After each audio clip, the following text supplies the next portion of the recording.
আজ তোমাদের সাথে শেয়ার করব মায়ের বানানো চিংড়ি মাছের মালাইকারি। চিংড়ি মাছের মালাইকারি মেনলি মা বড় চিংড়ি দিয়েই করে, বাট আজকেরগুলো একটু ছোট ছিল। পেঁয়াজ, আদা, রসুন, শুকনো লঙ্কা, কাঁচা লঙ্কা মা মিক্সিতে পেস্ট করে নিয়েছে।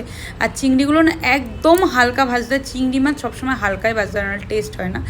তেলের মধ্যে ওই মশলাগুলো দিয়ে দিয়েছে, আর গুঁড়ো মশলার মধ্যে লঙ্কার গুঁড়ো, হলুদ আর নুন, যেটা কমন মশলা, আর তার সাথে একটু টক দই ফেটিয়ে এটাও মা দিয়ে দিয়েছে।